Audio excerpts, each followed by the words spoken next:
I asked a friend, I said, what's it like doing business with American corporations?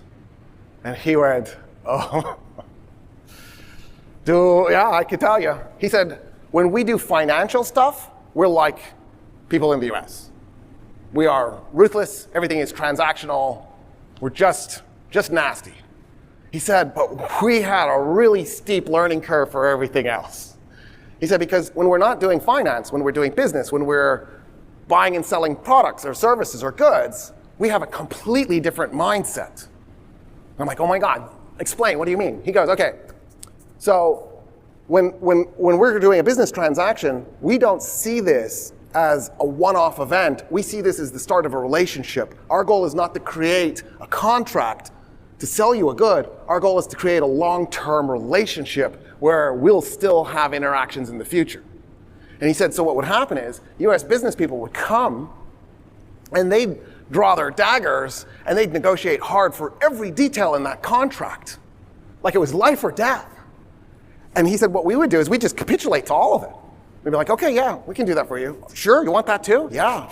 And we would just give them the concessions they kept demanding, because in our mind, this is the first step in a long-term relationship. And next year when they come back, maybe they won't be so desperate and we'll be able to make a better deal for us. So he said, so we take losses just to create the relationship, and then we'd never hear from them again. The contract is signed, gone, done.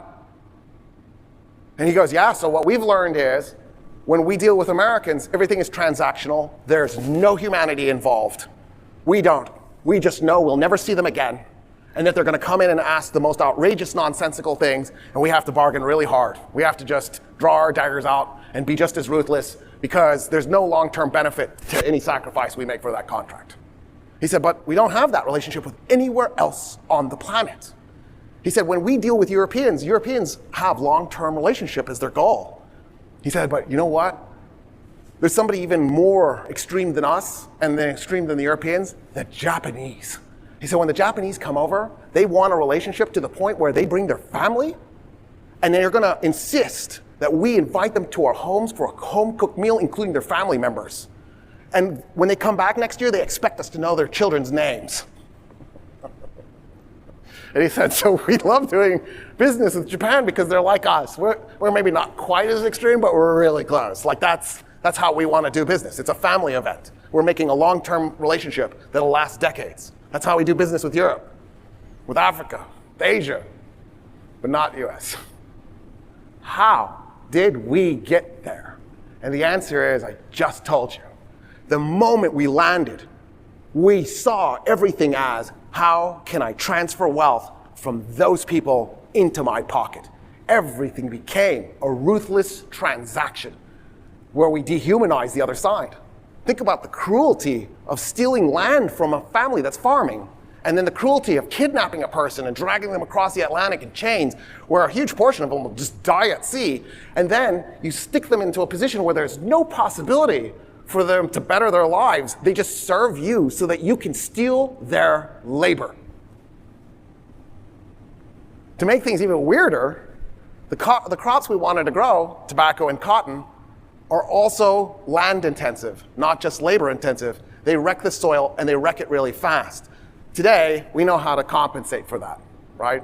For example, an African American figured out if you throw peanuts into the farm, the peanuts will help fix the nitrogen cycle. And then he went, you know what? I need to figure out some uses for peanuts. And he invented peanut butter. And the next thing you know, Americans are eating peanuts and peanut butter. And we can now go cotton, peanuts, or tobacco, peanuts, and fix the soil in the process. That was an old solution. Now we just produce greenhouse gases and make fertilizers inside a factory that are completely toxic to the soil long term and wreck the water system. But we can just infinitely grow as much as we want, even though long term y'all are screwed. But we get to live it up like it's 1999 and not worry about the future. So, if the land, they didn't have the technology to protect the land, it meant we had to go west. The necessity of going west was an economic imperative if we're going to maintain the system. This idea that we needed to go to the Pacific was built into the moment we started growing tobacco and cotton, because we were wrecking the soil. And so that's what we did. We just kept going west. We'll trigger wars, right? George Washington all but starts the 7 Years' War that lasted 9 years and is also called the French and Indian War, that kills 1 million people and is fought in every ocean on the planet and was global. Like, there's a land war in Europe. The reason he starts the war is because he wants Kentucky so he can grow tobacco, because his family was going bust. They were growing hemp, but they just didn't care to grow hemp. They wanted tobacco. Tobacco's where the